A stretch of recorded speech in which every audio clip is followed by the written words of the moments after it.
And welcome back to Mimas for some more of the Complete Idiot's Guide to Stationeers.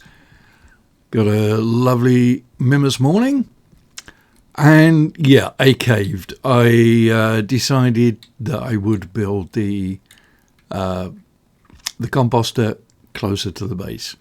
Still had the opportunity to run a bit of silly water piping, but yeah, I did think long and hard about it, and I don't know, it just, it was a little bit too silly, building it out here. Plus, I also wanted to get the combustion centrifuge built, and that does require having, well, it doesn't require, but it does generate a fair amount of heat in its exhaust, and that I would like to also harvest to get whatever energy I can out of that hot gas. So that is going to be probably over here somewhere. Be convenient for the fuel, convenient for the heat. I might conceivably do it out here. Not exactly certain. But I'll probably do a little bit of reworking in this power shed. The gas fuel generator is, I think, perfectly fine to keep the base running long term. The Stirlings are really now, I mean, they were never going to be the primary source of electricity for the base anyway. It's just that because we have so little in the way of solar energy coming down, you really can't rely on it. I have the one tracking solar panel up there just to see, that was put up to see what you do get. I could build 100 of them, and I'd end up with like 6.5 kilowatts of power or something. It's kind of silly.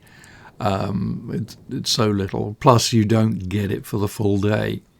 As soon as the sun reaches this point here, it goes behind Saturn, and for the rest of the day you're kind of screwed. So the day is only half the length that you would normally get.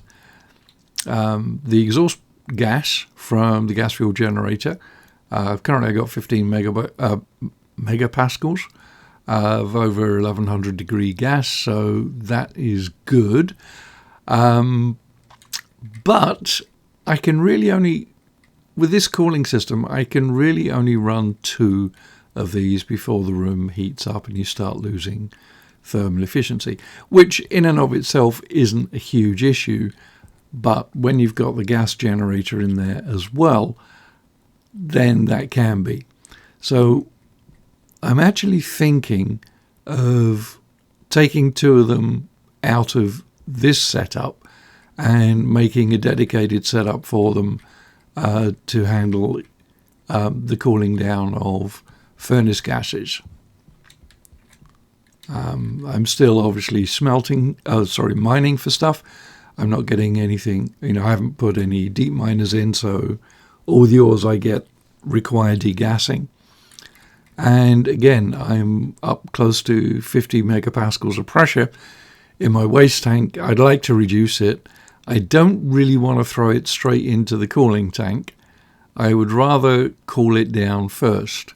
Maybe not as cold, well, certainly not as cold as that, but at least knock the edge off it. I could do a bit of replumbing in here so that I can actually run that without tapping into the exhaust I've already collected from the gas fuel generator, and that's kind of fun too. I kind of like the weird piping. It, I don't know. If there was a steampunk flavor, I could, or set of textures I could get in here, I'd never play another game in my life.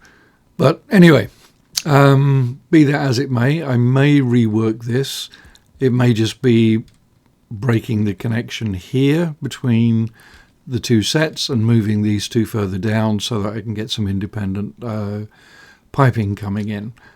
I've got a bit of space. I allowed for extending down, and I was initially planning on 8, having 4 coming down this way and 4 going back up that way with a shared pipe in between, or pipe network in between. But yeah, they transfer too much heat from whatever gas you're processing into the environment, and I would need some kind of active cooling or just a ridiculous number of radiators. As it is, this number of radiators on a room this size with temperatures over 1,000 degrees, it's going to struggle keeping up with just 2 of them, to keep it at the same kind of temperature that the gas fuel generator can go. As far as the battery rewiring is concerned, I haven't changed the wiring, although I may juggle it a little bit. I thought maybe if I move the batteries back, I could do something that looks a little bit more sensible. Plus the fact, the top bar of the frame actually obscures the battery display when you're up higher or further away from the base. So yeah, that may change. But I did rejig the code. Previously, what I was doing, when it was just these 2 batteries, I was using the batch commands in IC code and just reading the ratio, the average. So it didn't matter how many of these small batteries I put in, I'd always get the overall charge percentage of all the batteries combined. When you throw in a big battery, obviously its capacity is a lot more. I think this one's about 9 million units. Yeah, that's the maximum. And these small ones here are 3.6. So, yeah, it would be a simple thing to just put a number into the script where I could tell it how many small batteries and how many big batteries I have, and work it out that way. But then I figured there's a better way. So again, I'm still using batch commands so that I don't have to set pins. And now I'm doing it as a 2-part thing. I'm reading the maximum for all the big batteries, and I'm taking the combined total of them, like I'm summing them, and then doing the same with the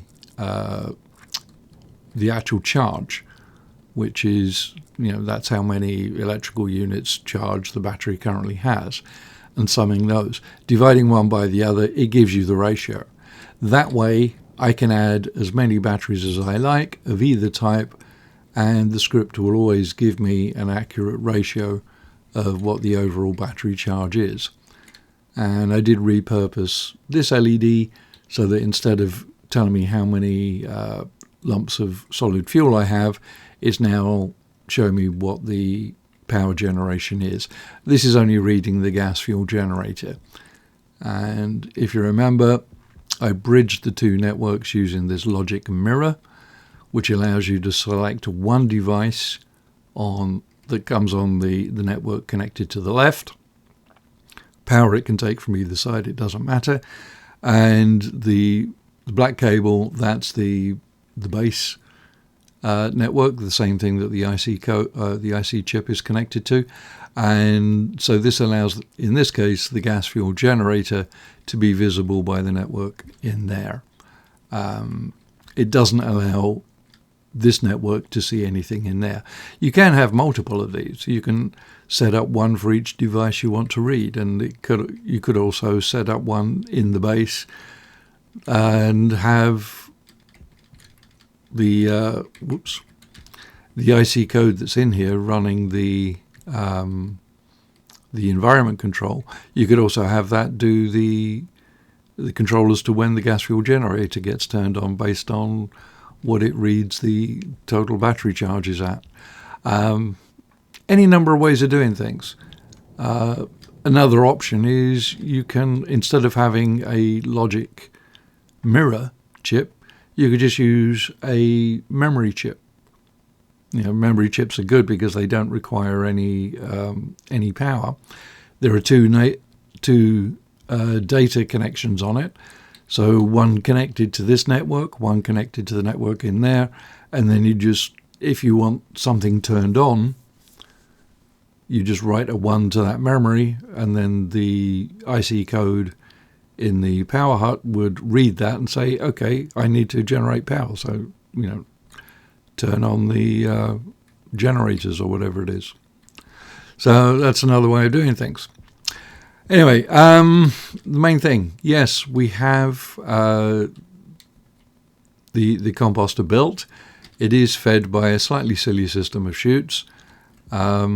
The green chutes here, this just takes manual input from the greenhouse, dumps it in here. There's a flip-flop splitter here. So this will put one down this chute, send one to the right. When it goes to the right, it just goes up and into the composter. That's because the composter can take either food that has rotted or regular food, and depending on what you do will determine what the growth characteristics of the fertilizer are. What I forget which way round it is, but raw food increases one of the stats, and rotted food increases a different one. I am a little peed off, or not peed off, but right now the chute or the hopper, is closed, so that's why nothing's going through. But even though we can only see 4 items down there, there is actually a 5th one, and it's already gone down the hole. And when it's gone down the hole, I don't know if it actually is exposed to the atmosphere, so it might not be rotting. So if I open it, you'll see them all go through.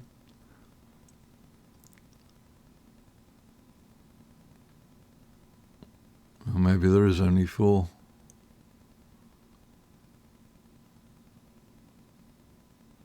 Yeah. But what I'm thinking of doing is maybe ripping out this hopper and replacing it with one of my own design. In fact, I think this hopper came about because I was actually streaming, or I was in somebody's stream, and I built it on their stream, or something similar to that, a little bit larger, to be honest.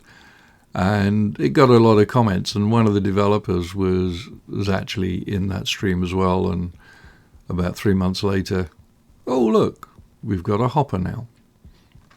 So yeah. Anyway, I may build my original design. It doesn't look as pretty as this, but it does allow you to actually stop anything from going through. There's no like black hole at the bottom where one item can drop down and potentially be not exposed to the environment. I still have my captive trader. I'm probably not going to do any more trading with them, to be honest. I've got all the seeds I want except for the Darga fern. I believe the Darga fern requires a much larger landing pad, and to be honest, I don't know if I can be bothered with it. I should be perfectly okay with oxygen generation in here. You can see I've got these are, most of them are stacks of 10. So, yeah, we got a lot of poop here. I've just been playing around with the Harveys. They do seem to work okay. I am going to not redesign them, but at some point I'm just going to stop planting them and pull out whatever perennials are left in there, because at the moment it's very haphazard. I just wanted to make certain it was working. And I haven't done anything with the cooling system because I keep having to add warm CO2 to keep the base, or to keep the greenhouse warm. Again, that's the cooling factor of this water tank. Yeah. So it's still at 5 degrees. I may conceivably insulate all of the exposed pipes so that it doesn't cool it quite so much. Then I can add or remove radiators. Until the water temperature gets up to like 25 degrees, this is going to continue to cool the greenhouse. So, yeah, my half-embedded cooling system, it's going to be quite a while before I actually get to test it. And knowing my luck, find out it completely doesn't work. But anyway, for the moment, we're doing that. When I do go out mining, I try not to pick up water now because we should be generating oxygen here. We should be generating hydrogen, volatiles out of the composter. We are collecting the hydrogen. And so far I've collected, 4,750 moles of it. So that's not to be sneezed at. This can be used. What I'm thinking of is taking half of it to create water and half of it to create fuel. I'm not quite certain how I'm going to deal with that simply. The simple way is have 2 tanks and then use a series of one-way valves so that the one tank is dedicated for one feature and one for another. Because I'd like to, as I said, get this base to be self-sufficient. That's kind of the objective of this base. The self-sufficiency is more of a problem on Mimas than it is on most other worlds because of the lack of free energy. You have to manufacture everything. On Vulcan, on Venus, you do have a lot of sunshine, so you're getting a lot of energy for free. Even on Europa, you're getting a fair bit. Plus, you get also the wind turbines. So this is probably the most energy-starved world, and it prompts you to do things. One change I've not yet made but will do is I realized there is this thing, proximity sensor. I can't even remember when this came into the game. It was a while ago, and I've never done anything with it. And right now, because I'm outside of the main base, my beacon automatically turns on. I can turn it off by going inside and hitting the override switch, which that basically disables, or not disables, but it ignores what happens when I leave. So if I wanted to print something that takes a long while to print, or if I get a bunch of resources and say, okay, print me 20 Harveys, and then I leave the room, the machine immediately shuts off. If I hit that override switch, that stops it from happening. But because of the way I wrote the code, it also stops this from coming on. And I nearly came a cropper with that. I just started printing stuff, left the room, went on a mining trip, and there was no beacon. Fortunately for me, I have a mod installed that increases the render distance. So, let's see. I can go a long way from the base and everything still renders. Or maybe not everything, but just about. So in the vanilla game, the whole base would have popped out of existence by now. And I was lucky. I was a long way from the base, but the sun came up, I popped up in the air, and I could see it. So how far away are we now? Oh, wrong tablet.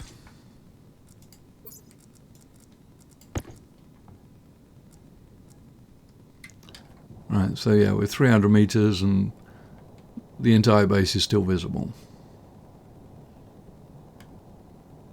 And I think in the vanilla game it's about 100 meters is the cutoff distance. So yeah. Anyway, that's what I've been up to so far. The next part of the base building isn't really going to be something that I think most people would be interested in, because I'm basically going to be running around printing resources and, mining resources, degassing ores, doing smelting, and standing by the printer printing up a bunch of Harveys or 3,000 shoots or something. So I'll probably be taking a break from, well, not taking a break, I'll be working on the game. I'm just not going to be uploading quite so much content while I do that, because quite frankly, I don't think people would find that interesting. So yeah, thanks for watching so far. There will be more on this series, just it's not gonna, I'll only post new stuff as and when things of interest happen, or if I'm trying to build something that I think other people might be interested in. But as I said, standing around and watching an electronics printer print out 200 Harveys is not exactly going to be appealing. Likewise, if I spent an episode writing the IC code that controls the composter, again, that I'm aware that kind of stuff is of limited interest. I could always do it just by regular chips rather than IC code, but